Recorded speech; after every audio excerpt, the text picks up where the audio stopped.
Freebies के मामले में माननीय सुप्रीम कोर्ट में सुनवाई हुई है। मैंने माननीय सुप्रीम कोर्ट से कहा है कि भारत का कर्जा लगातार बढ़ता चला जा रहा है। जब मैंने पिटीशन फाइल किया था फ्रीबीज रोकने की, उस समय भारत के ऊपर 150 लाख करोड़ का कर्जा था। अभी मैटर डिसाइड नहीं हुआ है, फाइनल जजमेंट नहीं आया है। इस बीच में भारत का कर्जा बढ़ते बढ़ते लगभग 250 लाख करोड़ तक पहुंच चुका है। भारत का बच्चा बच्चा लगभग 1.5 लाख के कर्जे में है।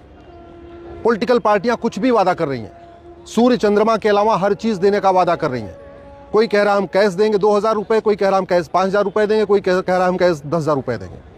कुछ पॉलिटिकल पार्टियां कह रही हैं हम स्मार्टफोन देंगे, दूसरी पॉलिटिकल पार्टी कहती है हम स्कूटी देंगे, तीसरी पॉलिटिकल पार्टी कह रही है हम कलर टीवी देंगे। कुछ पॉलिटिकल पार्टी कहती है हम तो मंगलसूत्र देंगे, दूसरी पॉलिटिकल पार्टी कहती है हम चैन देंगे, तीसरी पॉलिटिकल पार्टी कुछ और भी वादा कर दे रही है। तो लग्जरी आइटम भी वादा किया जा रहा है, सोना चांदी भी वादा किया जा रहा है, साड़ी देने का भी वादा किया जा रहा है, कपड़े देने का भी वादा किया जा रहा है, और भारत का कर्जा लगातार बढ़ता जा रहा है। इस फ्रीबीज के कारण, इस मुफ्तखोरी के कारण जो सोने की चिड़िया थी, आज की डेट में वो कर्ज की रानी हो चुकी है। इस फ्रीबीज के कारण बच्चा बच्चा हमारा कर्जदार बना हुआ है। इस फ्रीबीज के कारण इनकम टैक्स देने वाले इनकम टैक्स दे के परेशान है, टोल टैक्स देने वाले टोल टैक्स दे के परेशान है, रोड टैक्स देने वाले रोड टैक्स दे के परेशान है, जीएसटी देने वाले व्यापारी जीएसटी दे के परेशान है। इसके बावजूद देश का कर्जा कम नहीं हो रहा है, लगातार कर्जा बढ़ता जा रहा है। मुफ्त में राशन भी दिया जा रहा है, मुफ्त में बाकी चीज़ें भी दी जा रही हैं। चलो राशन तो समझ में आता है, ठीक है, पेट भरने के लिए ज़रूरी है, बेसिक रिक्वायरमेंट है, रोटी कपड़ा मकान एक बेसिक रिक्वायरमेंट है। लेकिन smartphone, colour TV, scooty, bike, सोने चांदी का गहना, ये कोई बेसिक रिक्वायरमेंट नहीं है, ये रोटी कपड़ा मकान में नहीं आता। इसलिए मैं माननीय सुप्रीम कोर्ट से कहा है कि इसके ऊपर निर्णय करना बहुत ज़रूरी है। मैंने माननीय सुप्रीम कोर्ट से ये भी कहा है कि जो पॉलिटिकल पार्टी वादा कर रही है पहले उससे रिटर्न में लिया जाए कि वो जो देश राज्य के ऊपर कर्जा है उस कर्जे की भरपाई कैसे करेगी।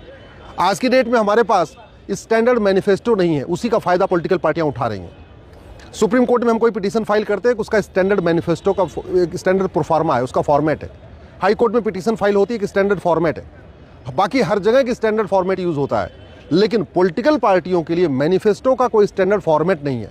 तो मैंने ये भी मांग किया है कि सबसे पहले भारत में एक स्टैंडर्ड फॉर्मेट, मैनिफेस्टो का स्टैंडर्ड फॉर्मेट लागू किया जाए, और उस मैनिफेस्टो के फॉर्मेट में सबसे ऊपर लिखा जाए कि अगर राज्य सरकार में राज्य का चुनाव हो रहा है तो उस राज्य के ऊपर कितना कर्जा है, और पॉलिटिकल पार्टी जो वादा कर रही है उस वादा करने के बाद उसका कितना और ज़्यादा इकोनॉमिक रेमिफिकेशन होगा, कितना और कर्जा बढ़ेगा।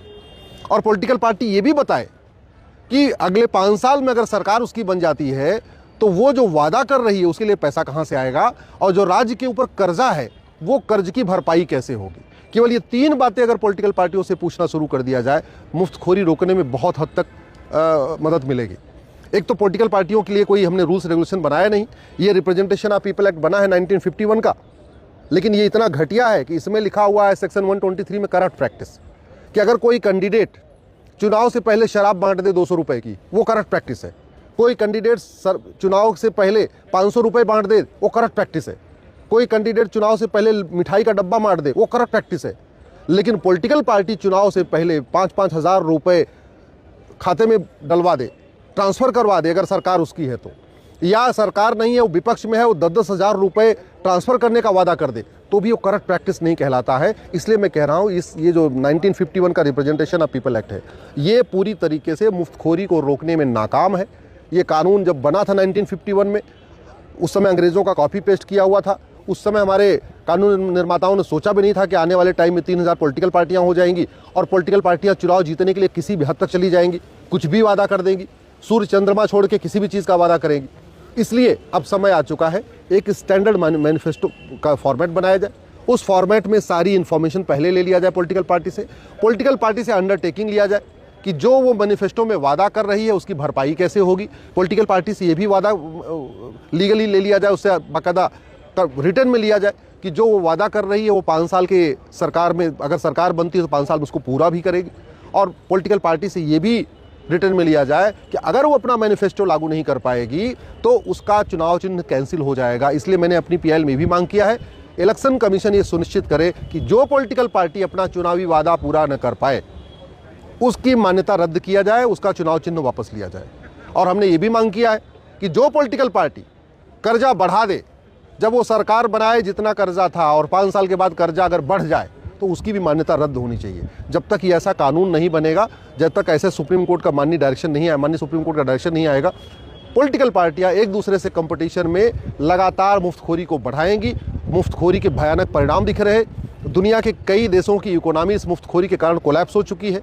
दुनिया के कई देशों की अर्थव्यवस्था पूरी तरीके बर्बाद हो चुकी है।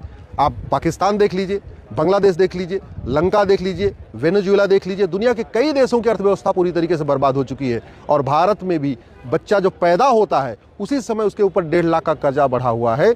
इसलिए इसको कंट्रोल करना ज़रूरी है।